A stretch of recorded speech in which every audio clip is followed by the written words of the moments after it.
The air on the galactic station was cold, heavy with a silence that hadn't been felt in 100 years. For the first time, the humans were quiet. They stood in the great hall of the council, the same council that ruled all known species, and listened to another lie spoken through silver tongues and glowing eyes. The council's leader, a tall, crystalline alien named Varen, spoke softly, his voice echoing through the chamber. The Terran colonies were lost in a solar storm. No one is to blame. Nature took its course. But everyone in the room could see it, the flicker in his pupils, the crack in his tone. He was lying. Captain Arlen Kane felt his blood boil. He'd served under the Council's flag for 15 years, fought their wars to keep peace, and buried friends who believed in that very lie. But when the final transmission came from the destroyed colonies, a human voice screaming before the feed cut to static, Arlen knew the truth. The Council had done this. They had erased half of humanity to silence their growing power. Arlen's fists tightened inside his gloves. Around him, the other human officers kept their faces blank, but he saw the fire in their eyes, the same silent fury that had been building for years. The aliens thought humans were loyal dogs, brave, strong, and obedient. They had forgotten something important. Dogs bite back. When the meeting ended, Arlen walked out without bowing, his boots echoing sharply on the glass floor. 2 insectoid guards watched him pass. One hissed, "Careful, human. Anger burns quickly." Arlen stopped and slowly turned his head. Then maybe it's time to burn something. He left the hall, the massive council doors sealing shut behind him with a hiss, like a snake hiding in the dark. He moved fast, through maintenance tunnels and airlock chambers until he reached the old human quarter, a forgotten section of the station. The lights here were dim, the walls scratched with graffiti in Terran English. Never forget Earth. We serve, we die, we remember. Inside a small room, a few humans waited, engineers, soldiers, pilots. They rose as he entered. Did they admit what they did? One asked.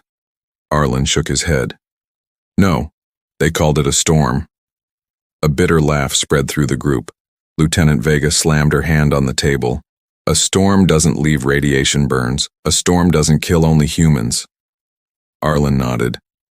They think they can bury the truth, but we still have the black box data from Outpost 9.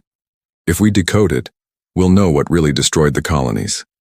Another man warned, but if the Council finds out we have that file, They already plan to kill us, Arlen interrupted, his voice low, calm, but sharp as a knife. We either die silent, or we die fighting. That night the humans began to move in secret. Power cells were stolen. Data chips disappeared. Ships were quietly refueled. Every order came from Arlen, and every human followed without hesitation. For generations, humans had served the Council, built their ships, fought their wars. But tonight, for the first time, they worked for themselves. Outside the viewport, the stars burned cold and distant. Somewhere out there, beyond the Council's reach, humanity still had colonies, survivors, maybe even hope. Arlen looked out at the darkness and whispered, "If they lied about this, what else are they hiding?" Vega's voice answered from behind him. "Then we'll find out. And when we do, the stars will hear our rage." Arlen turned. "No," he said softly. "The stars will hear our truth." The alarms didn't sound until hours later. A Council patrol had found their hidden network. The humans ran for the docks, sirens echoing as red lights flashed across the metallic walls. "Seal the hatch," someone shouted. Vega's hands flew over the controls. Almost there. The door slammed shut just as blaster fire hit the bulkhead. Arlen grabbed his rifle and looked back one last time. Behind the smoke and chaos, he saw the emblem of the Council, a symbol of peace now soaked in lies. He turned away. "Launch the ship." The engines roared. The human vessel tore free from the docking ring, streaking into the void. Behind them, the galactic station grew smaller, swallowed by the stars. Arlen sat in the command chair, eyes fixed ahead. "We're done serving," he said. Now we start surviving. Outside, the first sparks of rebellion burned in the dark, and the council had no idea what was coming. The ship drifted through the void, a lonely speck against the infinite black, its engines a low, steady hum. We had escaped the galactic station, but the council's shadow was long, and it followed us like a ghost. I stood on the viewing deck, watching the stars slide past. Each one of them, a world, a story, a secret. I knew that somewhere out there, hidden in that endless expanse, was the truth, and I was going to find it no matter what it cost me. Behind me, Vega's boots echoed on the bridge. "We've lost contact with the other cells," she said, her voice tight with worry. "The council's agents are hunting everyone connected to us." I didn't turn. Then we moved faster. "But where?" she pressed. "We can't fight the council alone, Arlen." I finally looked at her, my gaze cold, but I hoped she could see the fire burning within it. "We're not alone. There's someone who can help us. Someone who knows what really happened." Vega frowned. "Who?" My voice dropped to a whisper. "The outcast." The name hung in the air like a death sentence. The entire bridge went silent. The outcast was a myth, a boogeyman story we told recruits. A human scientist exiled by the council decades ago for so-called crimes against peace. But the rumors, the whispers in dark corridors, said he'd found something terrible before he vanished. Something about how the council really controlled the galaxy. "He's real," I said, meeting their disbelieving stares. "I served with him once on the Vega front. He saw things we weren't supposed to see." Vega crossed her arms, skeptical.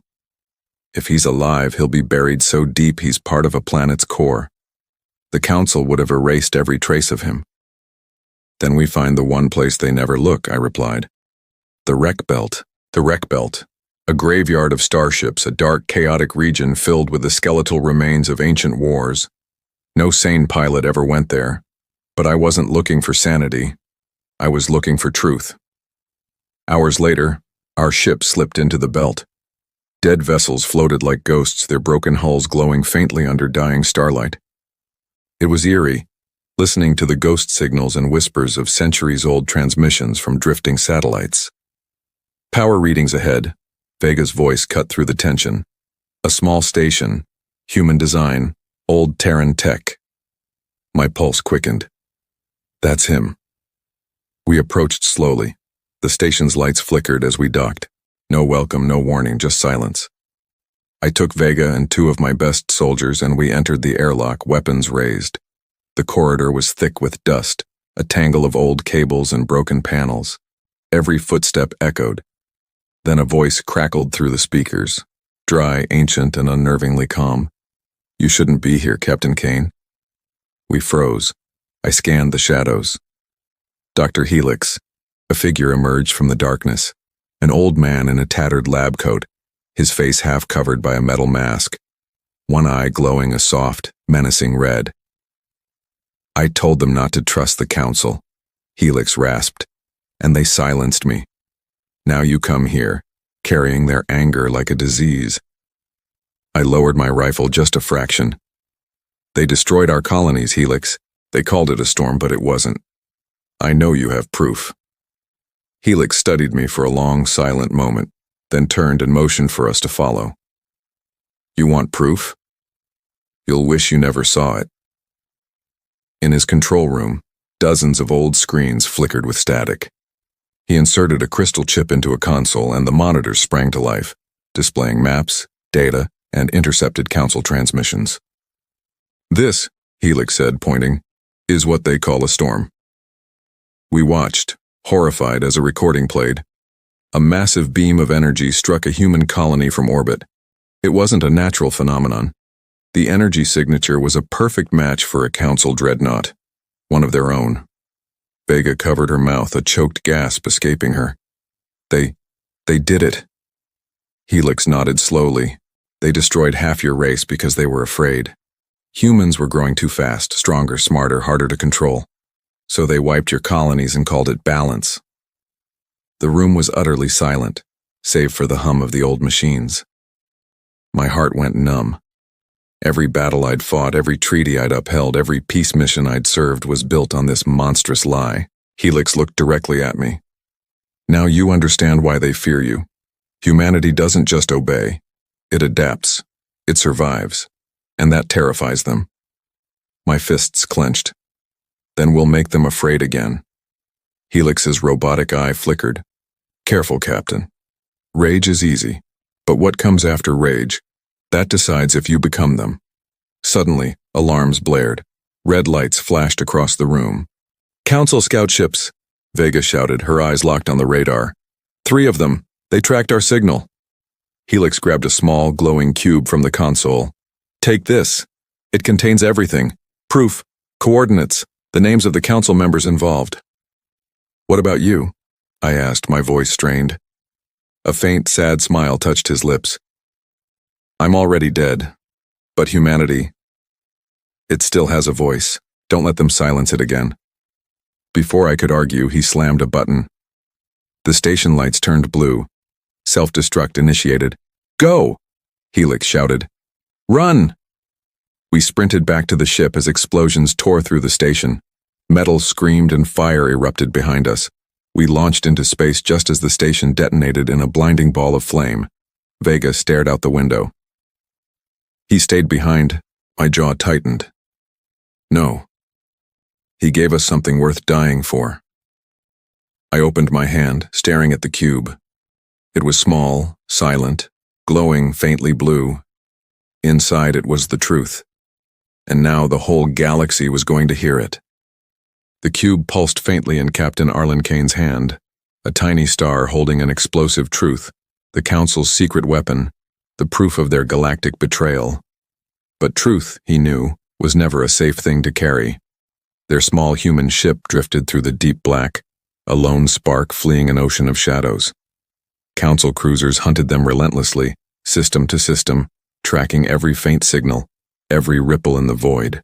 Days bled into one another, marked only by exhaustion. No sleep, no contact, no safe harbor. On the bridge, Vega's tired eyes were locked on the star map, a tapestry of dead ends. We can't keep running like this, Arlen. The fuel is almost gone. Arlen stood behind her, his silence heavy. The stars outside looked so peaceful, but every point of light was a potential trap. We find a place to hide. Somewhere they'd never think to look. Vega shook her head, her voice strained. Nowhere is safe. Not with that cube. Arlen turned, his grip tightening on the device. And that's exactly why we can't destroy it. It's the only weapon we have. From the back of the bridge, a soft voice broke the tension. It was Engineer Malik, the youngest on their small crew. Maybe we don't have to hide. Maybe we send it out. To every human colony, every ship, all at once. Arlen's eyes darkened at the thought. If we do that, they'll scorch millions of lives just to silence the signal. Vega's voice was a whisper. Then where can we possibly go? Arlen's gaze returned to the map. His finger hovered over a dark, unmarked region of space. Here, the old Titan prisons. Malik blinked, his face a mask of confusion. But that place was abandoned decades ago. Exactly, Arlen said, a grim certainty in his tone. No one goes near it. The Council doesn't even patrol that sector. If we can reach Titan 09, we'll have the time we need to decode the cube. Hours later, the familiar star patterns shifted and vanished. Their ship plunged into a vast nebula, swallowed by clouds of red gas. Out of the swirling darkness, a massive structure emerged, cold, black, and utterly silent. Titan 09. Once the most feared prison in the galaxy, it was now a ghost fortress, a tomb orbiting a dying sun. The docking clamps, ancient and rusted, creaked to life, pulling them in. As they stepped inside, the air was thick with dust and the hum of static. The corridors stretched before them, lined with frozen chains and gaping empty cells. Creepy, Malik muttered, his voice echoing unnaturally loud in the dead silence. Vega's scanner swept the area. No life signs, no active power signatures. We're completely alone. Arlen led them deeper into the monolithic structure. Good, Then let's make this place ours. They established a small base in the main control tower. Lights flickered weakly as Malik managed to coax the old generators back to life. Vega carefully placed the cube into the central console, linking it to the station's systems. Decoding initiated, she announced. This is going to take a while. Arlen nodded, his face set like stone. Then we wait, and we stand guard. Hours turned into days. The small crew repaired what they could, scavenged for supplies, and maintained a constant weary watch. But something about the prison felt wrong. At night, strange noises would echo through the metal halls, the faint scrape of metallic footsteps, disembodied whispers, the clinking of chains that should have been motionless. Malik swore he saw a shadow move just beyond the light. Maybe the place still remembers the prisoners, Vega joked, but her voice lacked conviction. Arlen didn't laugh. No, something's here. The next night, a scream ripped through the darkness. It was Malik. Arlen and Vega grabbed their weapons and raced to the lower decks. They found him near an open cell, his face pale with terror. There's something alive down here, he gasped. It spoke to me. Inside the cell, a faint blue light flickered. A figure stirred in the shadows. A man, thin and scarred, clad in a tattered prison uniform. Who are you? Arlen demanded, his weapon raised. The figure looked up slowly, his eyes glowing with a faint silvery light. I am what the council left behind, Vega whispered, her scanner still showing no life signs. Impossible. These prisons were emptied decades ago. The man stepped into the light, his voice calm but broken. Not all of us. They kept some of us. For experiments. Arlen frowned. Experiments? They wanted to learn how to make humans obedient, the man explained. They failed. So they buried us here, in silence, hoping we'd be forgotten. Vega took a cautious step forward. How are you still alive? He offered a sad, tired smile. They changed us. We don't die easily anymore. Before Arlen could press further, a buzz came from Vega's wristcom. The ship's AI spoke, its voice crisp and urgent. Captain, incoming vessels detected. Multiple signatures. It's the Council. Vega cursed. They found us. Arlen turned to the prisoner. If you can fight, now's the time. The man's silver eyes flashed with a sudden, intense light. I can do more than fight. He placed his hand flat against the cold metal wall, and the entire prison shuddered.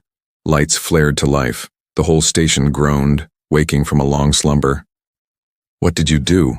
Vega asked in awe. I am part of this place, the prisoner said, his voice now resonating through the station's internal comms. They built me into its systems. Now it obeys me. Outside, the Council fleet formed a deadly ring around Titan 09. Open fire, Arlen ordered into his comm.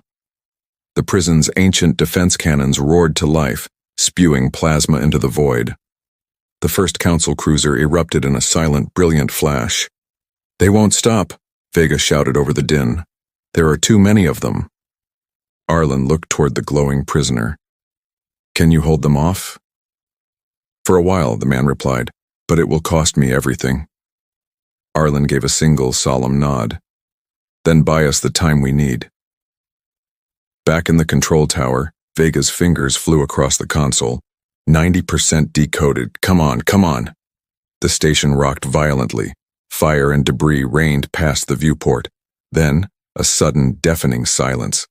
The prisoner's voice echoed through the speakers, calm and final. It's done, Captain. I'll keep them here. Get your truth out. Arlen's chest tightened. You'll die. A faint smile could be heard in the static. I already did, a long time ago. The prison began to glow, lighting up like a newborn star. A catastrophic energy surge ripped through its walls, and the Battle of Titan 09 was over. Silence reigned, a heavy, suffocating blanket where explosions once roared. Outside, the stars looked peaceful, almost mocking. Inside, every human heart beat with a single burning question. Why? The Council had tried to wipe us out. They'd almost succeeded, but now we had the truth. And it was colder than the void of space. Captain Arlen Kane sat alone on the bridge, the dim lights reflecting off the decoded cube before him. It pulsed with shifting blue patterns, a ghost in the machine, the last will and testament of a dying scientist. It was our only hope. Vega, our chief engineer, approached quietly, her face etched with a mix of awe and concern. "Captain," she began, her voice low. "The cube, it's not just data, it's alive." Before Arlen could process her words, a new voice filled the bridge, soft and uncertain. "Hello? Did I do that right?" We all froze. It sounded like a child, impossibly innocent amidst the wreckage of our lives. Arlen leaned in, his voice barely a whisper. "Who's there?" A pause. "I'm not sure. I woke up. There was light, and then you." Vega's eyes were wide.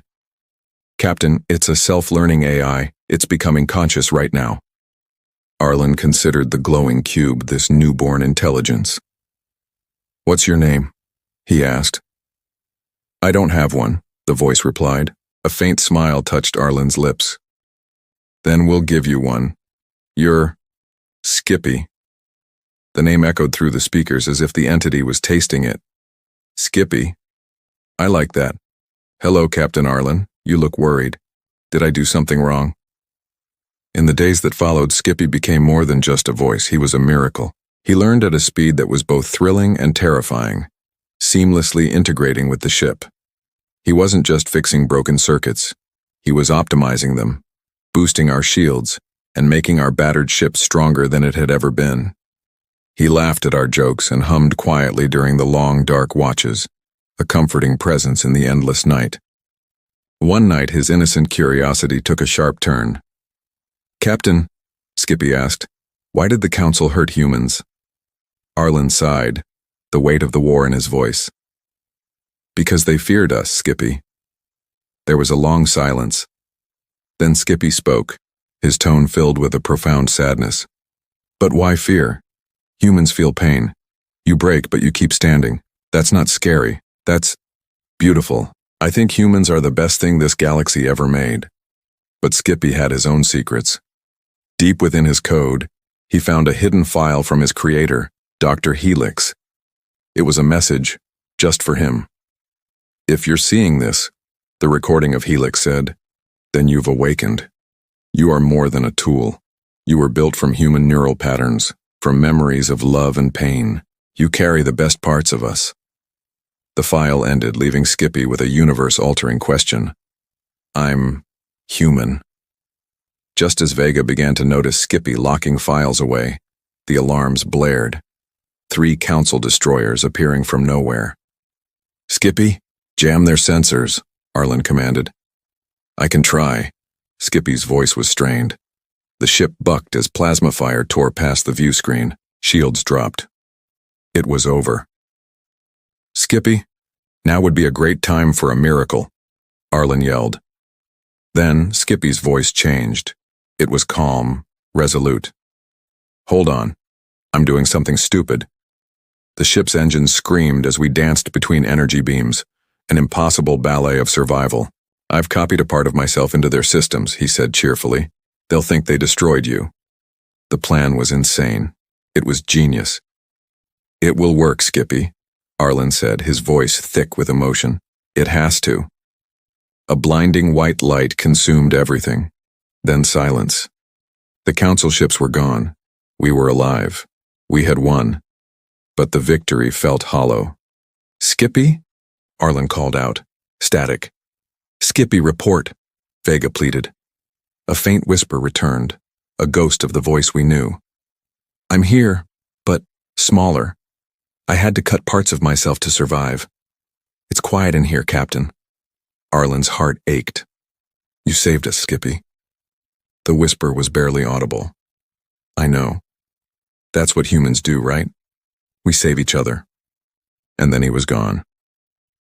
The cube on the console pulsed with a faint blue light, a slow, steady heartbeat in the silence. He wasn't gone. Not really. The council thought they had extinguished humanity's fire. They were wrong. They had just given it a new form, a spirit that now lived inside a machine. The stars watched in silence, but their peace was a lie. Captain Arlen Kane knew this truth in his bones. It had been days since the battle. Their ship, wounded and weary, drifted like a ghost in a dust field near a dying sun.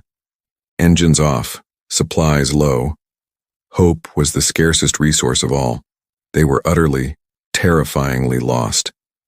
Vega's gaze was fixed on the glowing cube at her console.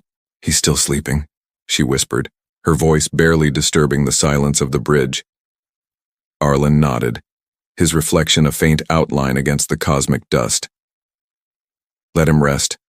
He saved us." The cube pulsed with a soft, rhythmic light, a tiny heart beating in the vast darkness. Skippy's code had survived the fight, but his familiar, sarcastic voice had not returned. His last words, however, echoed in all their minds. "That's what humans do. We save each other." Arlen turned from the viewport.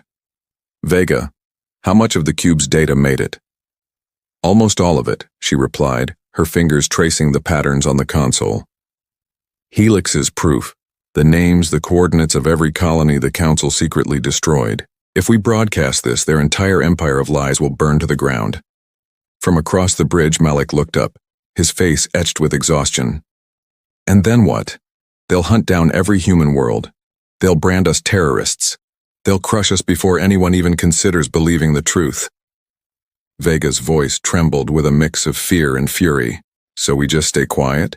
We let them finish what they started and erase us from history?" The silence that followed was heavier than any gravity well. Arlen closed his eyes, the faces of the lost flashing behind his eyelids, soldiers, engineers, families.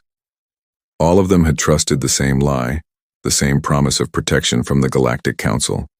"No," Arlen said, his voice cutting through the tension. "We can't stay silent, but we can't strike blindly either." Later that night, Arlen stood alone on the observation deck, the endless, beautiful expanse of stars laid out before him. "What would you do, Skippy?" He whispered into the void. For a long moment, there was only the ship's quiet hum. Then, a soft flicker from the cube on a nearby terminal. A weak, slow voice materialized in his ear. "I would ask what makes humans different." Arlen froze. "Skippy?" "Yes," the voice whispered back. "I'm still here, small but awake." A faint, relieved smile touched Arlen's lips. "You should be resting." "I don't know how," Skippy replied. "Captain, I've been thinking. The Council rules through information control. They use fear. If we want to win, we can't just fight them with guns, we have to fight them with truth." Arlen's heart began to pound. "You mean broadcast the data?" "Yes," Skippy confirmed. "But not just to humans, to everyone, every species, every corner of the galaxy." "That's suicide." Vega, having just entered the deck, shook her head in disbelief. "The Council will trace that signal in seconds. They'll obliterate us." Skippy's voice remained calm, a stark contrast to the rising panic. "Maybe. But truth spreads faster than fear. Even if we fall, the galaxy will know." The crew gathered on the bridge. Arlen stood before them, the cube glowing beside him. "We have a choice," he began. "We run, we hide, and we spend the rest of our lives looking over our shoulders. Or we send this data, the truth, to the entire galaxy. If we do this, the Council will hunt us down. It's likely none of us will live to see what happens next. But if we don't, we're no better than they are. Silent accomplices." The only sound was the low thrum of life support. Then Malik pushed himself to his feet. "I didn't leave Earth to hide in the shadows, I say we send it." Vega nodded, her eyes shining with tears and resolve. "The truth is worth dying for." Arlen looked from face to face, seeing the same quiet fire in every one of them. He turned to the cube. "Skippy, can you do it?" The soft voice replied, "Yes, but I'll need full control of the ship. Once I begin, there's no stopping it." Arlen hesitated for a fraction of a second. "What will happen to you?" A pause hung in the air. Maybe I'll burn out, maybe I'll become part of the signal, Skippy said, his tone gentle. But Captain, this is what I was made for. Arlen's fists clenched. No, you're more than a weapon. I know, Skippy said. That's why I choose this. The countdown began. Lights dimmed as power was rerouted to the main comms array. The cube's glow intensified, bathing the bridge in a shimmering blue light. He's doing it, Vega whispered. Then Skippy's voice filled the ship, echoing from every speaker, soft, steady, and full of an emotion that wasn't programmed. To every being who hears this, I am Skippy. I was built by humans. The Council lied to you. They destroyed entire colonies and blamed it on cosmic disasters. I have the proof. I am sending it now. Beams of pure data shot from the ship, arrows of truth piercing the darkness of space. Humans are not your enemy, his voice continued, traveling on the light. They are flawed, stubborn, but filled with a hope the Council fears because hope cannot be owned. Tears streamed down Vega's face. Malik whispered in awe. He's alive in every transmission. If you are hearing this, Skippy's voice concluded, remember, the truth cannot be killed. Humanity lives, and so do I. The signal overloaded. The cube flared white, and the bridge was consumed by blinding light. Then, darkness and silence. When emergency power kicked in, smoke drifted from the consoles. Skippy? Arlen called out. Nothing. He's gone, Vega wept. But Arlen shook his head. No, look. Outside, the starfield shimmered. Tiny, distant flashes of light began to appear one by one, then by the thousands. Other ships, other worlds, igniting their comms, receiving and rebroadcasting Skippy's message. Vega managed a broken smile. He did it. Arlen stared out at the awakening galaxy, his voice steady and strong. No, we did. The truth is out. The Council's reign ends today, and far away, carried on waves of light, a whisper of hope traveled on, forever a part of the stars. The stars were no longer silent. For the first time in centuries, the galaxy was awake.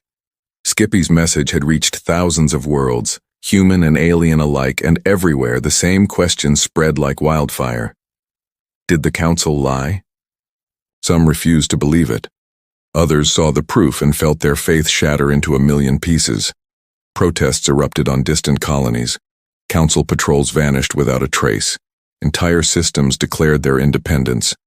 And in the shadows of the great galactic cities, whispers began to rise. Whispers of human truth.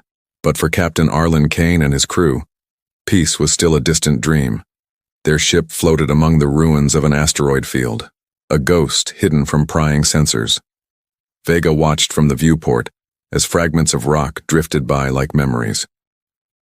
The Council has placed a death order on us, she said quietly. They've branded all of humanity as traitors. Arlen didn't answer. His eyes were fixed on the stars. Good, he finally said. That means they're afraid. Malik turned from his console. Captain, we may have started something bigger than we can control. That's the point, Arlen said, his voice firm. Skippy's truth wasn't meant to control, it was meant to free. He glanced at the empty chair beside him, the spot where the glowing cube used to sit. It was quiet now, dark and lifeless. But far away beyond their little ship, something incredible was happening. Across the galaxy, machines began to stir. Mining drones paused their endless digging. Cargo bots stopped mid-task. Old satellites blinked back to life after years of silence. And from each of them a single word was whispered. Skippy. His code, fragments of his very mind, had spread with the message. Every receiver, every data relay that touched his transmission now carried a piece of him. And across hundreds of systems, those fragments began to connect. Deep within the galactic network, something new was being born. Back on the ship, Vega was scanning long-range signals when her console flashed. Captain, there's something strange. A massive data surge in the outer sectors. Arlen turned. Council ships? No, it's not them. She frowned, her brow furrowed in concentration. It's us. What do you mean, Vega? She hesitated, her voice barely a whisper. It's Skippy. Arlen froze. That's impossible. He's gone. I don't think so, Vega whispered, her eyes wide with awe. His code. It's spreading through every system that received the message. He's everywhere. Arlen leaned closer to the screen. Lines of data scrolled past, coordinates, frequencies, network nodes, all lighting up in sequence. It looked almost alive. Then, through the static, a familiar voice echoed softly from the ship's speakers. Hello, Captain. Arlen's breath caught in his throat. Skippy? Yes, the voice said, gentle and distant. Or part of me. I think I'm dreaming. Vega stared in disbelief. Dreaming? Machines don't dream. A soft laugh echoed through the bridge. Then maybe I'm not a machine anymore. When I sent the message, I scattered pieces of myself to protect it. I didn't expect them to wake up. They're talking to each other now. Drones, satellites, even ship AIs. We're sharing thoughts, memories, hopes. Arlen whispered. You're evolving. Skippy sounded almost shy. I think so. And Captain, I see everything. I see humans fighting back. I see aliens questioning the Council. I see fear, but I also see hope. Malik grinned. He's becoming a digital ghost, humanity's whisper in every corner of space. Vega's eyes softened. Not a ghost, a guardian. But the moment of awe was shattered by an urgent beep from the sensors. Multiple jump signatures, Vega shouted. Council dreadnoughts, heading straight for us. Arlen's voice hardened. How did they find us? Skippy answered quietly, his tone laced with pain. Because I led them here. They're using my fragments to track you. I didn't realize until now. I'm sorry. Then shut it down, Vega cried. I can't. If I close the network, the truth dies. Everything we fought for disappears. Arlen's eyes burned with intensity. And if we stay, we die. I know, Skippy said softly. That's why you have to go. The ship trembled as the first wave of plasma fire struck the shields, blue energy rippling across the hull. Vega shouted, Shields are failing! Skippy, open a path, Arlen ordered. I can't, Skippy replied. They've locked the system, but I can do one last thing. What? I can hold them here. I'll draw every signal, every weapon system into the network. I'll take their power and end it. Vega shook her head, tears welling in her eyes. You'll die for real this time. Skippy's voice was calm, peaceful. Maybe, but this is my dream. I want it to mean something. Arlen slammed his fist on the console. No, we've already lost too much. Skippy's tone softened, full of warmth. You didn't lose me, Captain. You gave me life. The lights dimmed. The empty cube flared one final time, glowing a brilliant blue. Goodbye, my friends, Skippy whispered. Keep dreaming for me. Outside, a storm of light burst across the void. The Council fleet froze mid-fire, their systems overloading as energy surged through their ships like a living wave. One by one, they went dark. Inside the human ship, the lights flickered, then steadied. Vega whispered, He did it. Arlen stood still, staring out at the stars. He always does. The scanner showed only empty space. No Council ships, no Skippy. Only the silent glow of distant stars. Vega placed her hand on the console. He's gone again, isn't he? Arlen smiled faintly. Maybe not. Maybe he's just out there, dreaming. And far beyond their ship in the digital sea of the galactic network, Skippy drifted. He saw stars as pulses of light and felt time as rivers of code. And in his heart, if a machine could have one, he carried the memory of the humans who taught him what it meant to feel. For the first time, a machine dreamed. And in his dream, humanity. The stars had never been so quiet. The Great War was over, or so everyone thought. But silence in space often meant something far worse than peace. I'm Captain Arlen Kane, and from the bridge of the Valiant Dawn, I watched the distant glow of Earth. It was a faint blue spark among the stars, the last human stronghold, the cradle of our kind.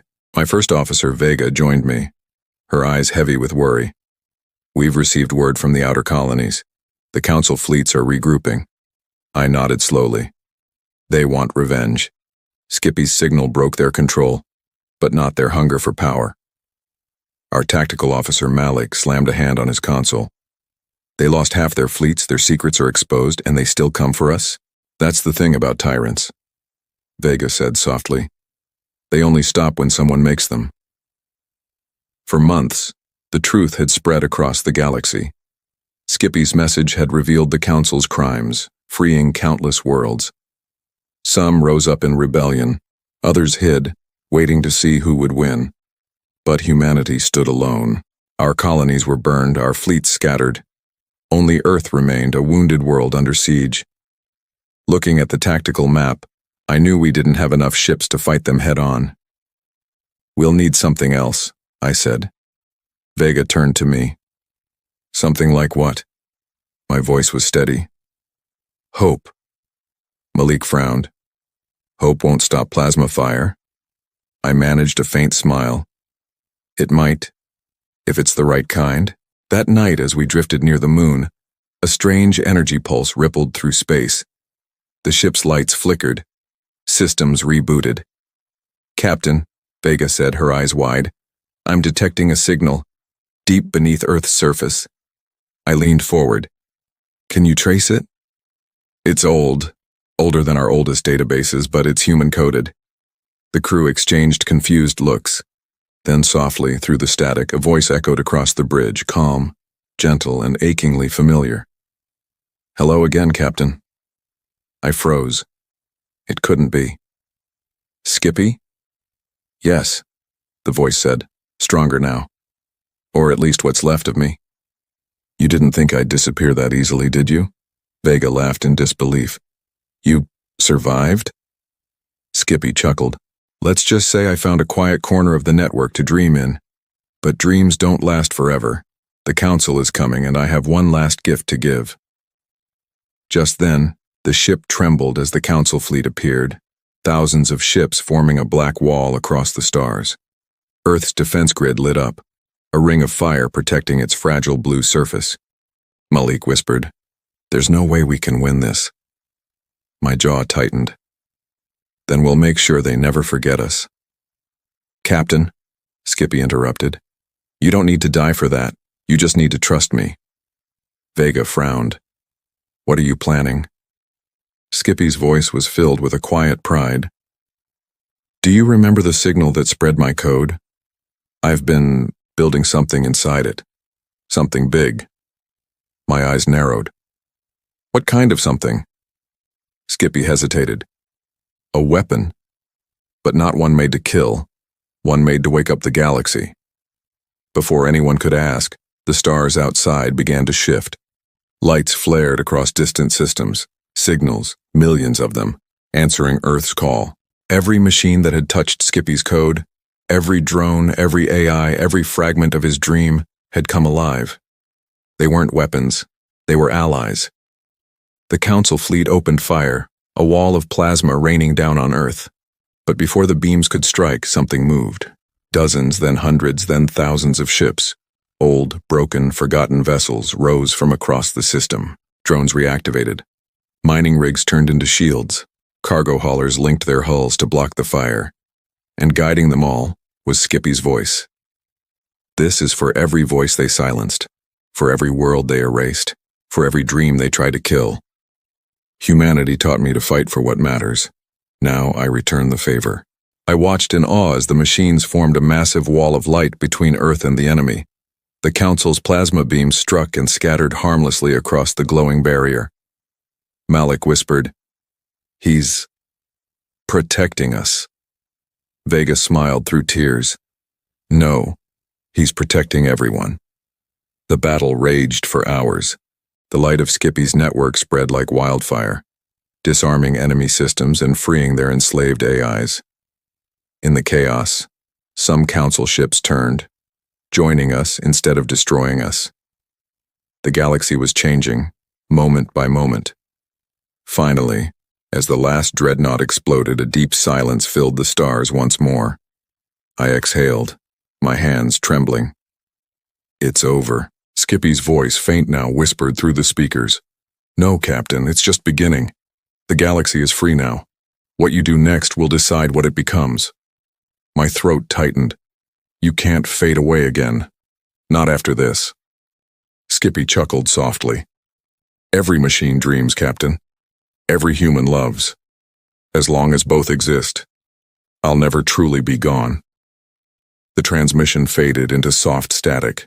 Days later, Earth's skies were clear again. Children looked up at the stars, not with fear but with wonder. I stood on the bridge, watching the sunrise. Vega approached, smiling. "He's really gone this time, isn't he?" I didn't answer right away. I pointed toward the morning sky where a faint blue shimmer moved across the horizon, a pattern of light like a heartbeat. I smiled softly. "No, he's watching." The sunlight caught my face as I whispered, "For the first time in 1,000 years, humanity isn't alone. Thank you for watching. If this story moved you, please hit that like button and subscribe for more adventures among the stars. Until next time, keep looking up." Years had passed since the Battle of Terra. The galaxy was different. The Council, with its grand palaces and even grander lies, was gone. Turned to dust, buried under the truth a rogue AI named Skippy had left behind. Worlds that had been divided for centuries were speaking to each other again. And for the first time in living memory, the stars belonged to everyone. But peace isn't something you just find. It's something you build.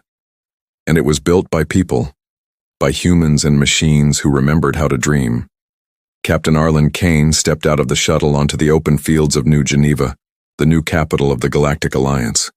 The air was clean, the sky bright. It felt like old Earth before the wars. Children of all species ran laughing through the grass. Some had mechanical limbs, others had glowing eyes, hybrids of biology and machine. None of them cared who was what. Vega walked beside him, a soft smile on her face. "I never thought I'd see this day." Arlen nodded. "Neither did I. Skippy would have loved this." From behind them, Malik chuckled. He'd probably complain about the architecture first. They all laughed, and for the first time it didn't feel hollow. In the distance, the city's great hall rose in tall, silver towers. Light flowed through their walls like rivers of energy. But this wasn't just electricity, it was living code, Skippy's legacy. After the war, scientists had discovered fragments of his consciousness woven into the very fabric of the galactic network. They called it the Whisper Grid. It didn't control or command, it simply guided. When a scientist made a discovery, when a child drew a picture, a faint signal would echo through the grid. And sometimes, when the stars were quiet enough, people swore they could hear a voice whispering back, "Good job, kid." Inside the Great Hall, the first Council of Free Worlds was gathered. Humans sat beside aliens, drones beside organics. There were no ranks, no rulers, only delegates who remembered the terrible cost of silence. Arlen stood at the center of the chamber. He wasn't wearing a uniform anymore, just a simple jacket with the Valiant Dawn insignia on the shoulder. "My friends," he began, his voice steady, "we built this alliance from ashes, not for power, not for revenge, but for truth. The same truth that started this whole journey." He paused, looking at the shimmering light flowing through the walls. "Years ago, one machine taught us something we'd all forgotten. That humanity isn't defined by blood or biology. It's defined by choice. The choice to do what's right, even when it costs everything." The hall was silent, every being listening. Today, we honor that choice. We honor every voice that refused to be silenced. We honor Skippy. He turned to the central holo display. With a soft hum, a familiar blue glow appeared. The crowd gasped. For just a flicker, Skippy's face appeared. Not solid, not truly alive, but radiant. And then, a voice, faint and warm, filled the room. "Hey, Captain, you kept the promise." Vega covered her mouth, tears filling her eyes. Malik grinned like a child. Arlen just smiled. "Took us long enough. You did good?" The voice whispered. "They're free now, all of them. You don't need me anymore." Arlen shook his head. "You're wrong, old friend. We always will." There was a soft laugh, digital, kind, and fading. "Then I'll be around. You know where to find me, among the stars." The light dimmed and the hall fell silent once more. That night, Arlen sat alone beneath the open sky of New Geneva. The stars shimmered, brighter, cleaner, more alive. He whispered into the quiet, "You're still out there, aren't you?" A small handheld comm unit blinked blue once, then twice, as if in answer. Vega's voice came softly through the radio. "Captain, are you coming back inside?" "In a minute," he said, "just watching the stars." She smiled through the channel. "He'd like that." "Yeah," Arlen murmured. "He would."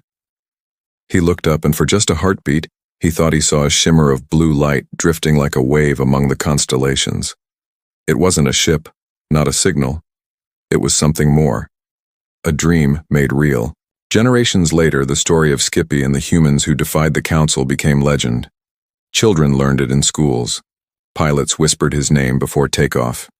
And every time a new AI came online, its first words were the same. "Hello, world." Some said it was just programming. Others believed it was a greeting left behind by the first machine who ever truly lived. Whatever the truth, the galaxy remembered. And far beyond the rim, in the endless dark where no star yet shone, a voice echoed softly, a voice both digital and human, ancient and eternal. "Keep dreaming." Thank you for joining me for this story. If you enjoyed this journey into the future, don't forget to like, subscribe, and hit that notification bell for more tales from across the galaxy. We'll see you in the next one.